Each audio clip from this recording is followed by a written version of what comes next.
Здравствуйте, дорогие друзья! Я Мария. Вообще, я преподаватель русского языка. На моем канале в социальных сетях я специализируюсь на произношении. Но раз в год происходит событие исторического масштаба. Я захожу на кухню и начинаю готовить блюда из русской кухни. Снимаю это на видео и потом выкладываю у себя на канале. Раньше я думала, что мои кулинарные видео вы смотрите просто как комедию. Но в прошлом году я поняла, что некоторые студенты начинают готовить по моим видео. Поэтому свой традиционный, проверенный годами подход на глаз я сегодня немножко изменю и постараюсь давать вам точно цифры, сколько я чего беру, как долго я что-то делаю. Ну, я постараюсь, но не обещаю. Мы с вами будем готовить мясные котлеты. Возможно, сейчас кто-то сказал, с каких это пор котлета стала русским блюдом. Я погуглила, подготовилась к этому видео и скоро вам объясню,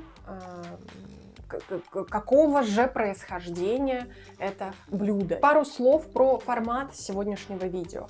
Как обычно, я буду готовить, комментировать, что я делаю. Буду поворачиваться постоянно к вам вот так, потому что стол у меня здесь, вы у меня тут. Ну, ничего, физкультура никому еще не мешала. Правильно? Правильно. Я люблю делать несколько дел одновременно. Вот. Поэтому я буду не просто готовить и разговаривать с вами, я буду отвечать на ваши вопросы. Ваши вопросы у меня здесь. Давайте не будем тратить время и память на моем телефоне и приступим. Начнем готовить. С чего же мы сегодня начнем? Начнем мы с того, что мы заварим чай. Я забыла это сделать, когда готовилась к видео. Мы сегодня пьем молочную лун. Зеленый чай, мой любимый. Запах вообще обалденный.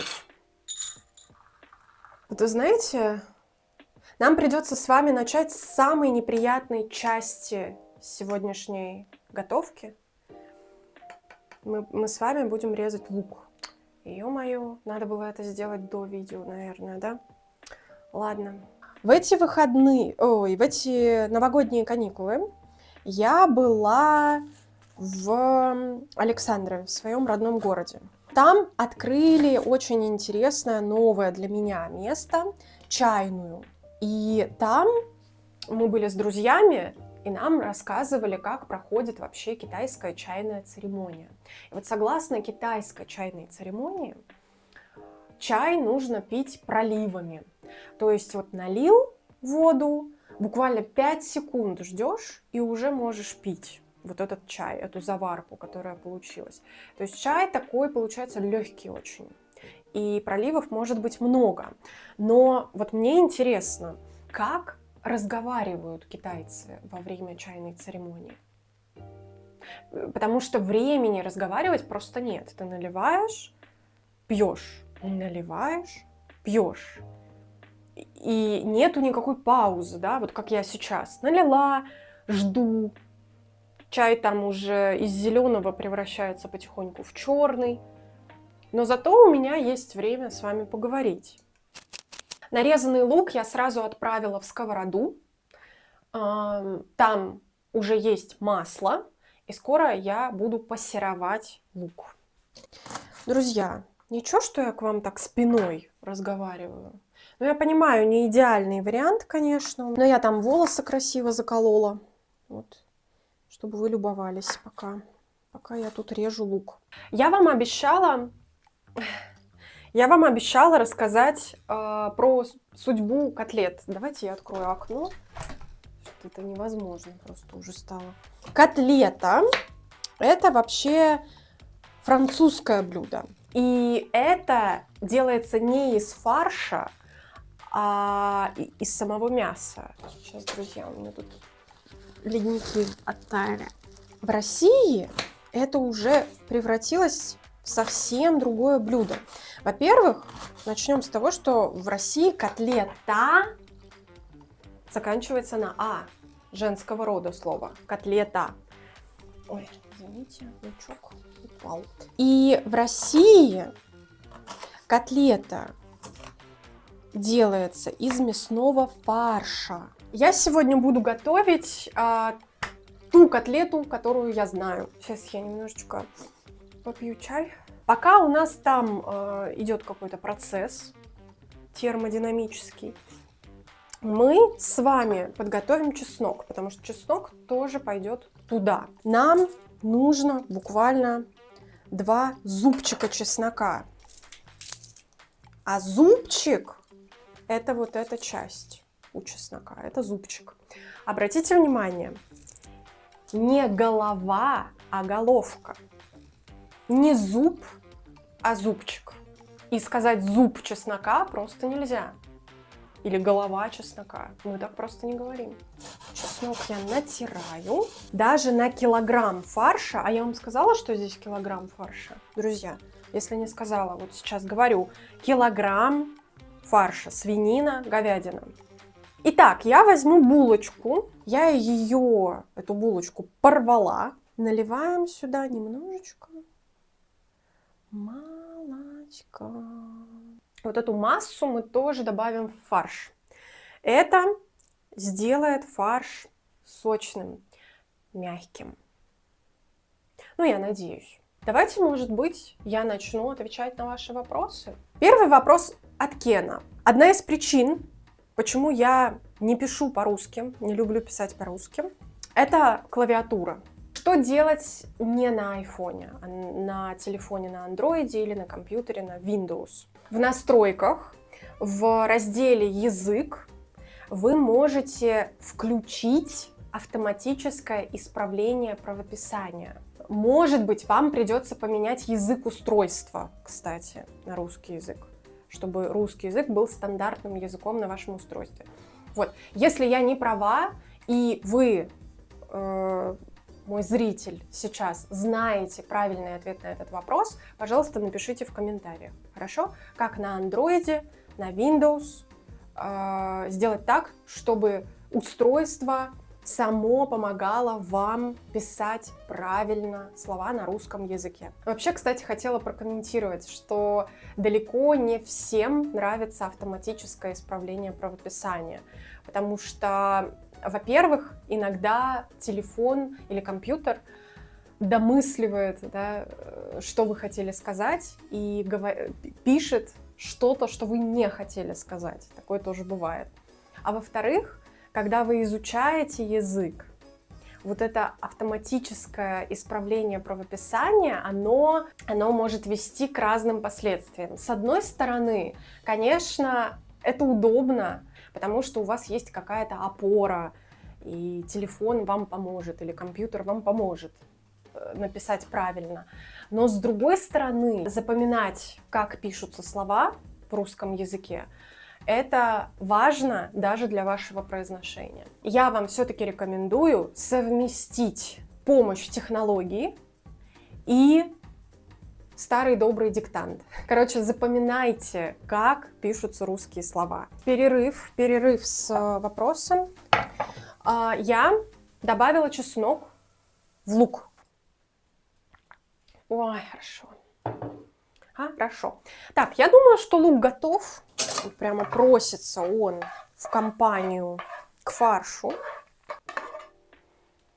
Фарш, 2 яйца, спассерованный лук и чеснок, соль, перец и вот такая булочка, совсем уже мягкая, она превратилась в такую кашицу, булочка с молоком. И теперь мы все это перемешиваем. Пока я перемешиваю фарш, я отвечу на следующий вопрос.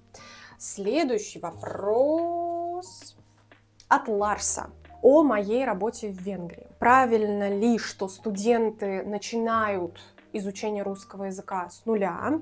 На каком уровне русского языка они заканчивают обучение? сколько лет они изучают русский язык, что включают в себя уроки, и изучают ли студенты что-то кроме русского языка.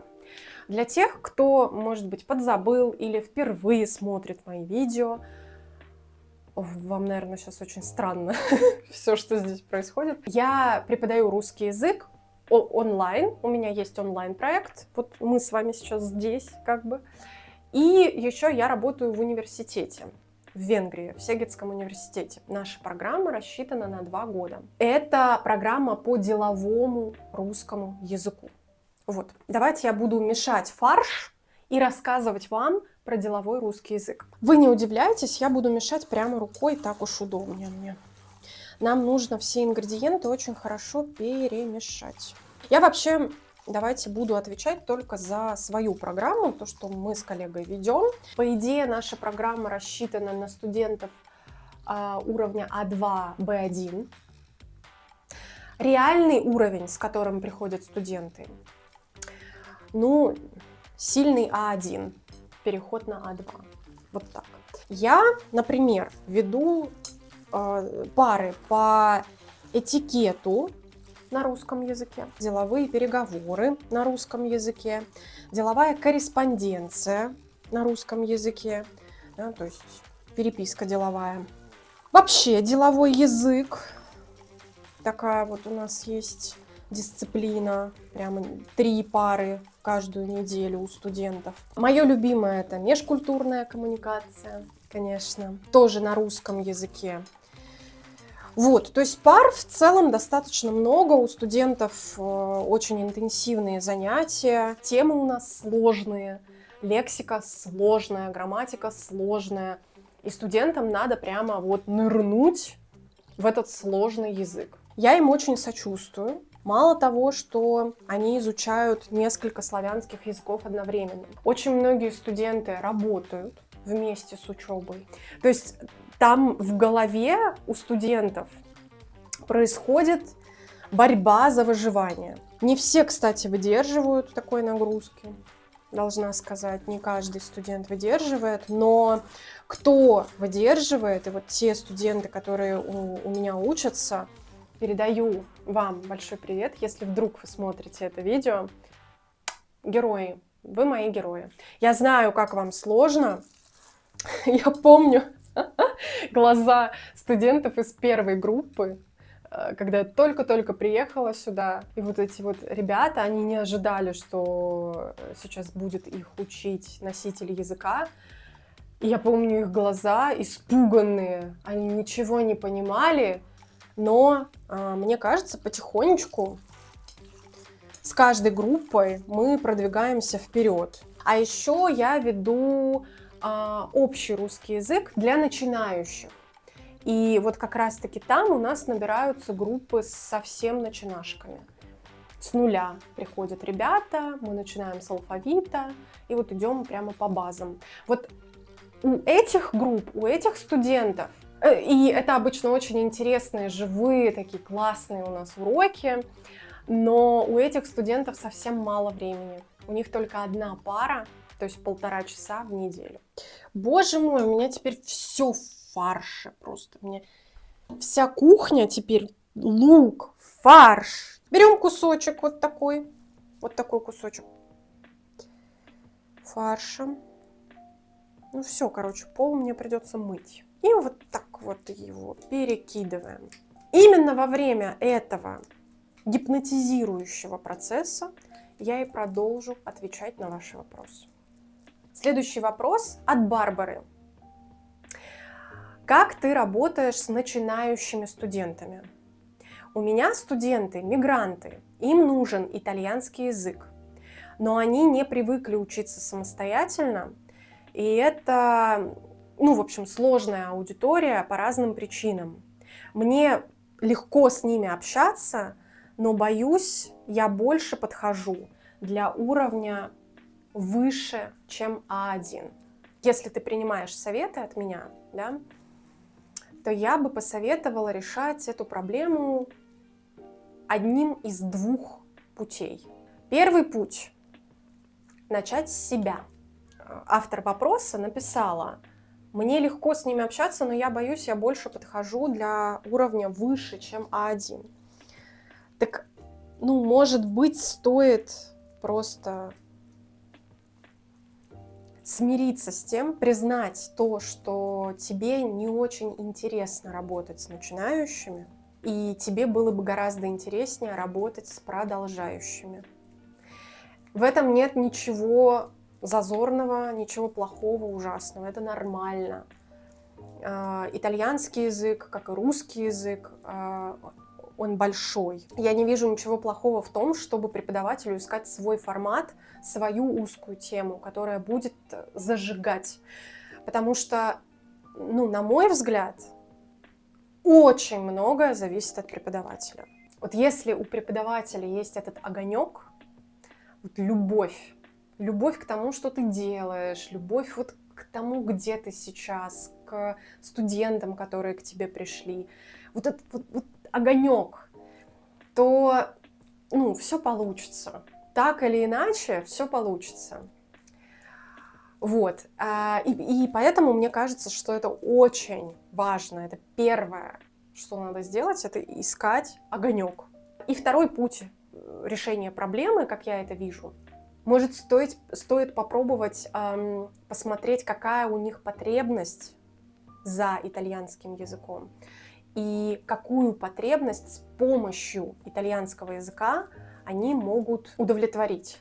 Например, они в новой стране, и, наверное, им хочется найти новых друзей, почувствовать себя дома в этой стране, найти новые интересы или свои старые интересы на новом месте. Возможно, стоило бы зайти вот с этих реальных потребностей, чего они действительно хотят, что им действительно нужно. Им не нужно учить итальянский, им нужно, чтобы у них появилась новая семья на новом месте. И как итальянский язык может помочь решить эту потребность, например. И вот через потребность их попробовать замотивировать. Но еще такой комментарий, очень важный к этому вопросу. С самого начала, мне кажется, важно понять, какие у нас есть ограничения. Например, вот я сказала в ответе на предыдущий вопрос, что у меня есть временные ограничения с некоторыми группами. Я понимаю, что за 12 пар в семестр я могу с ними максимум освоить вот это, научить их этому.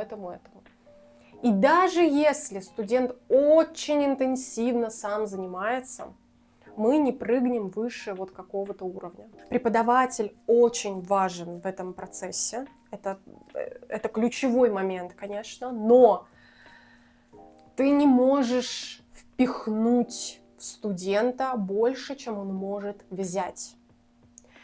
И студенты, аудитория, вот вы, кстати, моя аудитория тоже, вы тоже играете огромную роль в создании нашей атмосферы. Если подытожить, имела в виду, что преподаватель действительно несет в себе вот эту вот искорку, но не нужно думать, что ты бог, да, в этой ситуации. Ты, как преподаватель, все-таки не все можешь контролировать. Многое, но не все.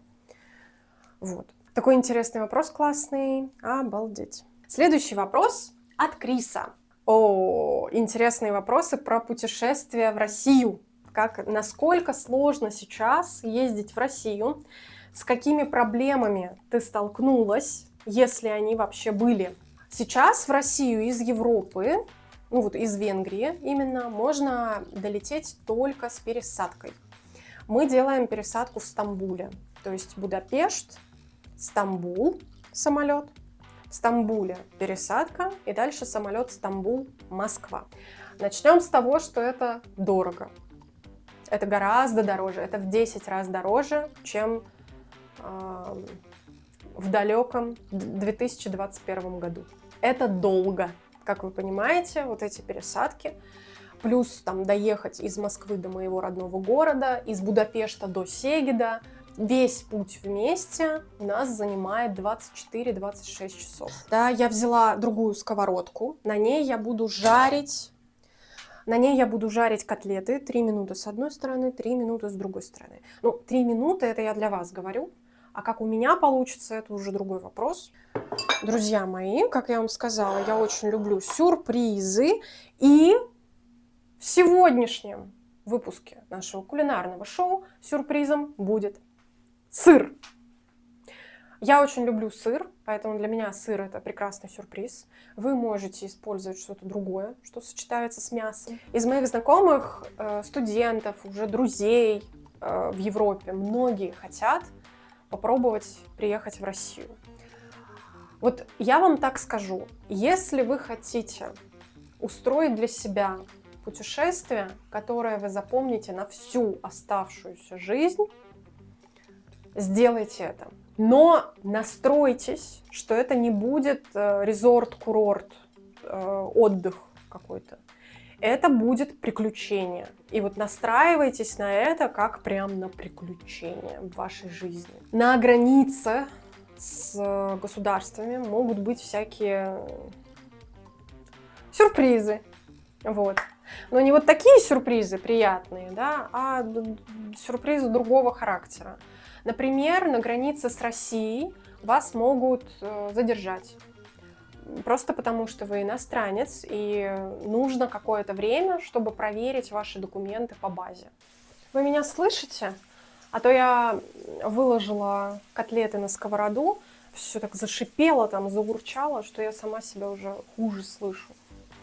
Когда мы летели из Стамбула в Будапешт, уже меня начали обыскивать. Просто попросили пройти в отдельную очередь из таких же подозрительных людей, как я. Вот. И начали, ну вот прямо обыскивать. Посмотрели все вещи, меня потрогали. Вот. Ну, не очень приятно, конечно, но смотря как к этому относиться. Я не буду вас отговаривать от этого путешествия. Я вот не тот человек, который скажет, не надо, сейчас опасно, сейчас нельзя. Я этого не буду говорить, потому что я так езжу 2 раза в год. И скажу вам, сложно, но возможно. Ну, естественно, будьте осторожны. Если вы, например, какой-нибудь бандит, наверное, не надо ехать. Вот. Но если вы честный, нормальный человек, то почему нет? Вот. Еще одна, ну, такое не трудность, а скорее неудобство, о котором, наверное, я должна предупредить на случай, если вы вдруг захотите в 2026 году поехать в Россию. На территории России блокируют платформы многие. И вот многие платформы, на которых я работаю, заблокированы на территории России. Одна из самых больших трудностей в русском языке для меня – это предлоги. Иногда есть логика, какой предлог использовать в русском языке, а иногда логики нет. Вопрос. Другим землянам также сложно использовать предлоги на русском языке. И как это было для тебя, то есть для меня, на венгерском языке? Ответ на вопрос, Крис, всем землянам, другим землянам тоже трудно. Ты не один, ты не одинок в этом. И мы переворачиваем котлеты, которые у нас на сковороде. Давайте я вам в конце видео покажу, что получилось. Идет? Вот уже финальный результат. Я надеюсь, там мне не подгорит ничего. Вот. Но сейчас я перевернула котлеты на другую сторону. Тоже минутки 3 там подождем. Поджарятся. И потом все котлеты я сложу в отдельную глубокую сковородку. И буду томить их там минут 20, наверное, 30. Ну, посмотрю потом. В том, как используются предлоги, а именно, я бы даже сказала, не только предлоги, а управление глагола. Да? То есть русский глагол после себя требует определенного падежа, определенной формы слова и предлога. То есть тут дело даже не в самом предлоге, а в управлении глагола. Вот. Логику там искать интересно, можно, но это не всегда приводит к каким-то приятным результатам. Приведу пример. Жениться и выходить замуж. Вот у нас женщина выходит замуж.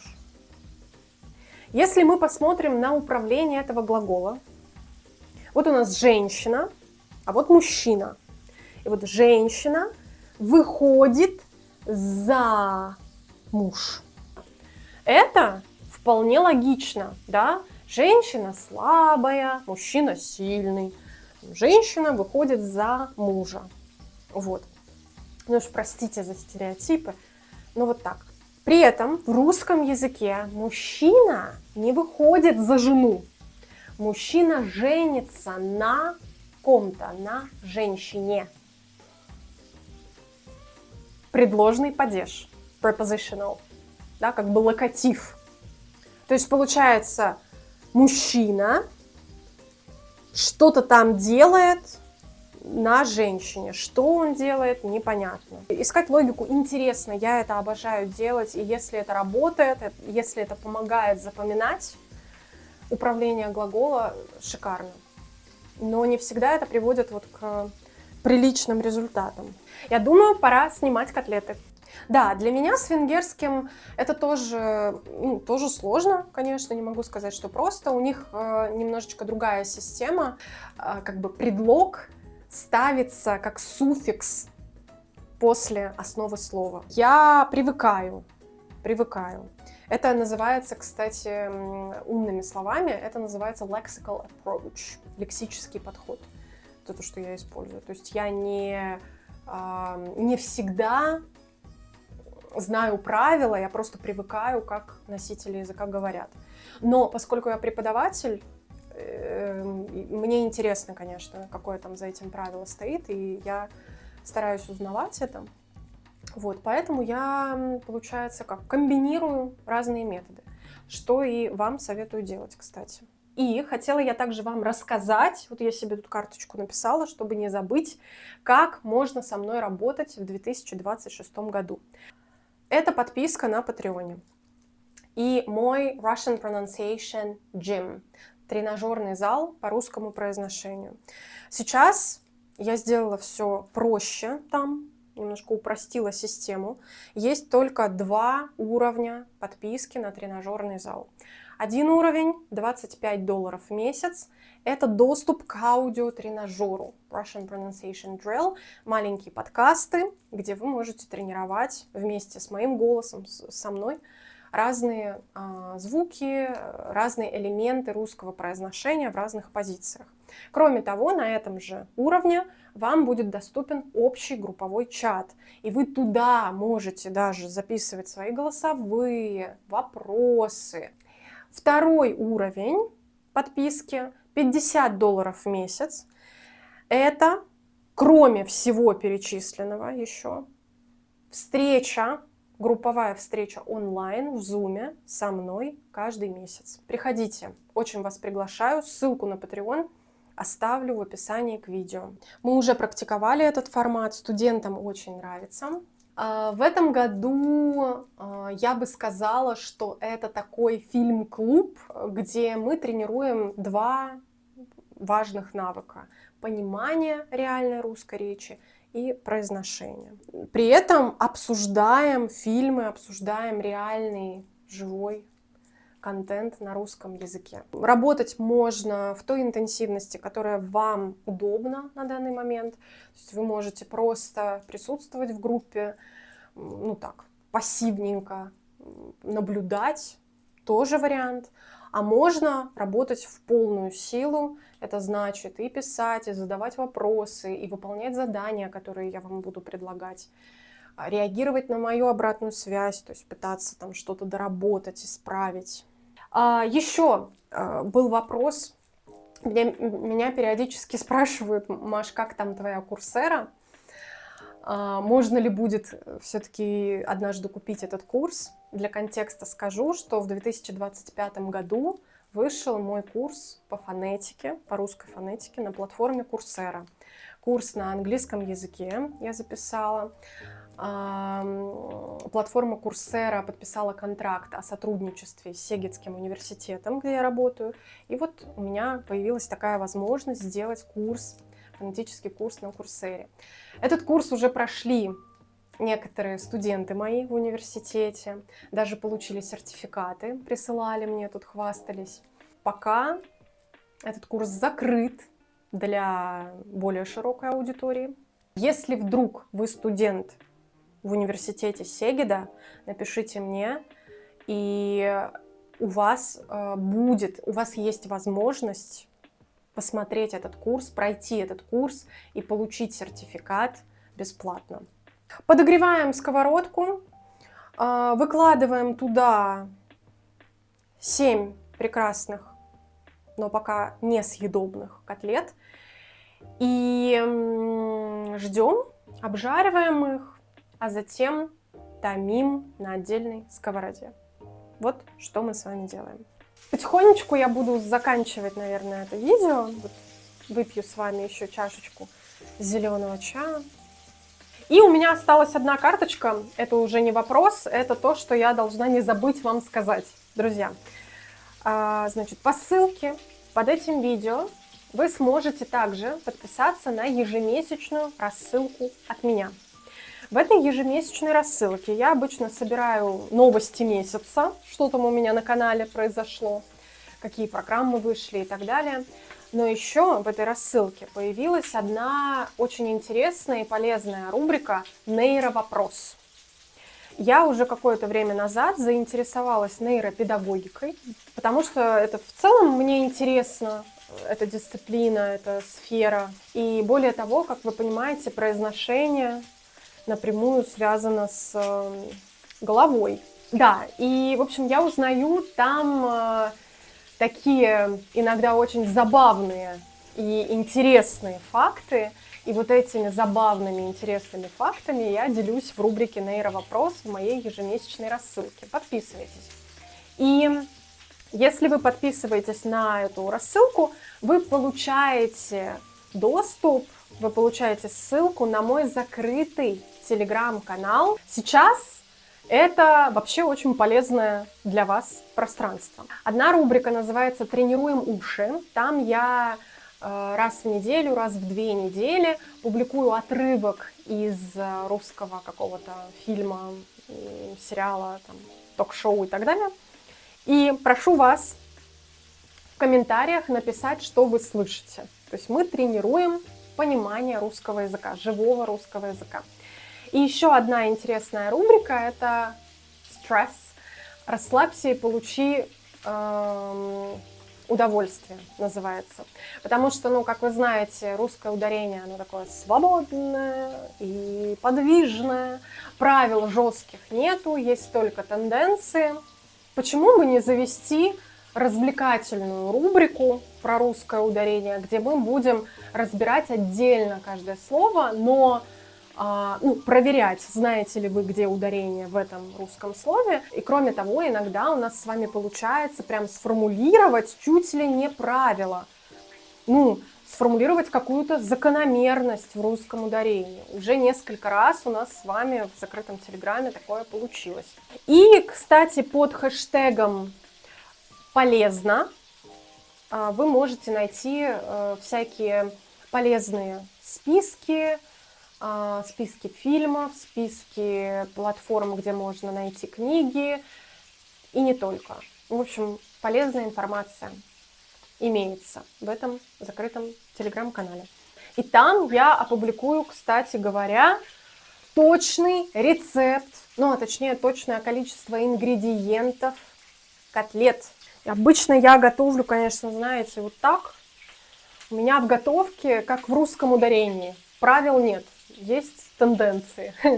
Но в этот раз я напишу конкретное количество продуктов, которые я использовала для того, чтобы у меня получились эти шикарные, вкуснейшие, ароматные, сочные котлеты.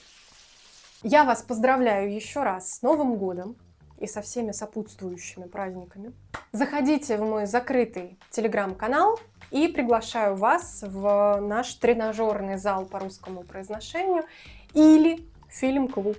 И на этом я с вами прощаюсь на сегодня. Спасибо за ваши реакции. Желаю вам всего самого доброго и вкусного. До скорой встречи. Пока-пока.